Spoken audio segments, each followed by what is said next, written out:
여러분 안녕하십니까? 사주 상담사 장세진입니다. 미혼남에게 있어의 결혼은 그야말로 미지의 영역이자 새로운 세계입니다. 연애는 몰라도 결혼은 연습이 불가하기 때문이죠.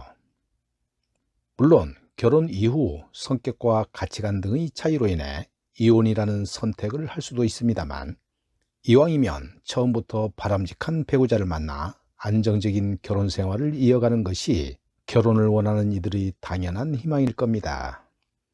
그렇다면 함께 살아보기도 전에 바람직한 배우자는 어떻게 판단할 수 있을까? 오늘의 영상은 여명으로 판단하는 아내감으로 별로인 사주에 대해서 살펴보겠습니다. 관성은 일간을 통제하는 법규나 관습 또는 도덕에 준하는 기운일 수 있고요. 여명에게는 남자일 수 있습니다. 여명이 무관성이라면 관성의 통제로부터 자유로운 사람입니다. 다시 말해 다른 사람의 간섭이나 통제를 싫어하는 사람일 수 있다는 것이지요. 사랑을 하더라도 어떤 구속이나 제약이 없는 자유연애 타입이어야 하고 무조건적인 사랑을 하길 원합니다. 남자든 여자든 서로 간에 지켜야 할 선과 의무가 주어지기 마련인데요. 이런 부분을 무시하는 경우이기 때문에 결혼 생활이 평탄하기 힘듭니다. 관성이 과다하거나 혼잡하면 주변에 남자가 많을 수 있습니다. 여자 입장에서 주변에 남자가 많다는 것은 그만큼 매력적인 여성일 수는 있습니다. 자신의 매력에 대해 자신감이 있다 보니 한 남자에 매달리기보다는 쉽게 남자를 선택하고 버리는 상황도 발생합니다. 아마도 관살 혼잡의 여자의 경우는 한 남자로는 실증이 나는 일처다부제 성향으로 볼 수도 있습니다. 하지만 우리나라는 일처다부제가 허용되지 않으니까 수없이 남자나 남편을 바꿀 수밖에 없는 명조입니다. 남자 입장에서도 아내 주변에 자신 이외의 남자들이 맴도는 경우라 멀쩡한 남자라면 온전한 결혼 생활을 유지하기 힘든 상황이 됩니다. 이 사주는 일간주의에 관성이 많은 사주인데요. 남자들이 많은 직장에 근무할 수도 있고 남자인 화기운은 많은데 여자인 금기운은 상대적으로 부족한 관계로 많은 남자들에게 호감을 받는 여성이기 쉽습니다. 비록 연간의 관살을 제압하는 식신 개수가 존재하지만 강한 불기운에 말라버린 상황이 됩니다. 당연히 남자들에 대한 선택권이 여자인 일간에게 주어지는 경우라 남자들이 눈 아래로 보입니다. 남자들을 쉽게 바꿀 수 있고 한 남자에 대한 애착이 생기기도 힘듭니다. 반대로 남자 입장에서 보면 아내인 일간 주위에 자신 외에도 많은 남자들이 드나드는 경우라 단란한 가정이 되기는 힘든 상황입니다. 여명에서 관성은 남편으로 볼 수 있습니다. 관합은 내 남자가 내가 아닌 다른 비겁과 합을 하는 경우라 남자가 바람을 필 수 있는 명조를 여자가 가진 것입니다.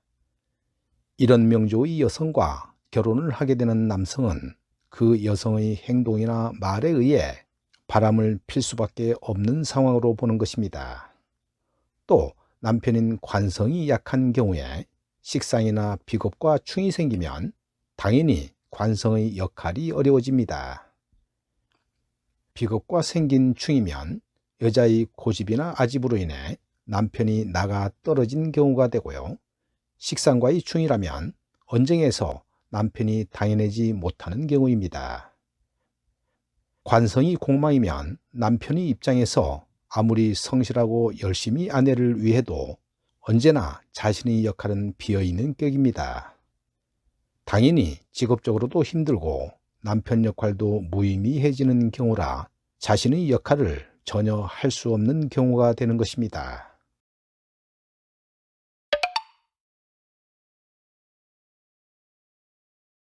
여명에서의 상관은 자식에 해당하는데요. 그 상관이 남편인 정관을 극하는 명조가 상관경관의 여명입니다.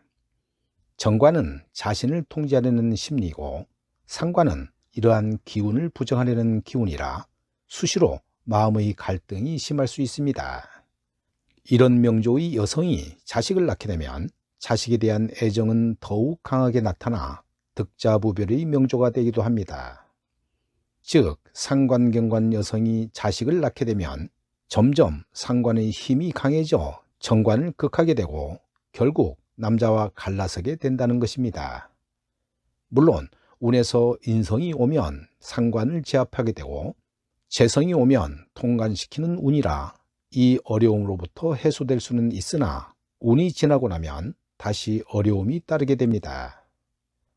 이사주는 연간의 경금이 연지 신금에 뿌리를 두고 있어 힘이 강하면서 일간 을목과 을경합을 이룹니다.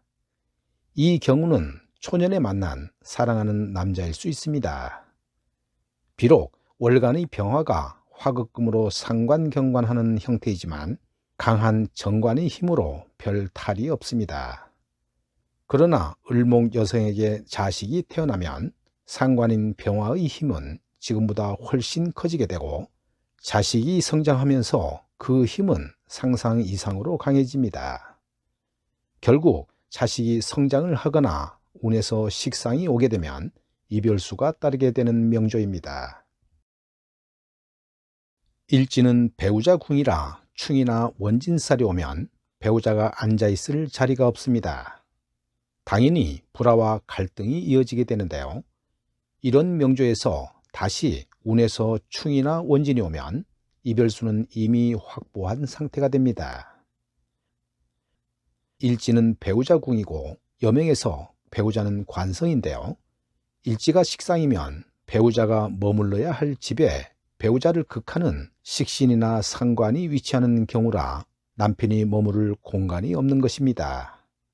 당연히 남편으로서는 가정에서 길을 펴고 살기 힘들고 심리적으로도 힘들 수밖에 없습니다. 여자 입장에서 본다면 식상은 자식에 해당합니다.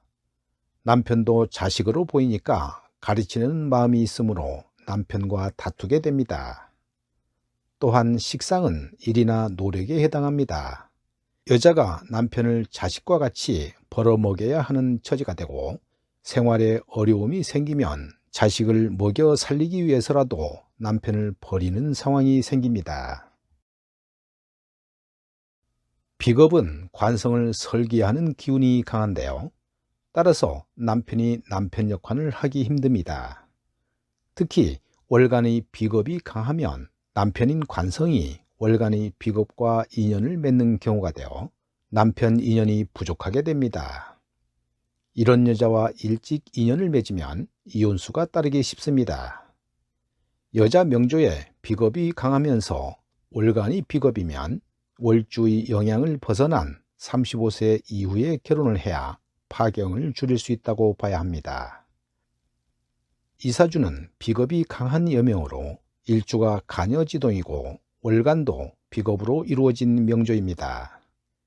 이 명조에서 일간 간목의 남편은 연간의 경금이거나 월지 유금이 될 수 있습니다. 그러나 연간의 경금은 월간 을목과 을경합으로 이미 남의 남자가 된 상태입니다. 또 월지 유금도 연간의 을목과 암합의 관계이고 연간의 비견인 인목이 일간보다 먼저 차지하는 명조입니다. 반대로 남자 입장에서 이런 여성과 결혼을 하게 되면 일간인 간목보다도 월간이나 연지의 여성과 바람을 피게 될 수밖에 없는 환경이 만들어지기 쉽습니다.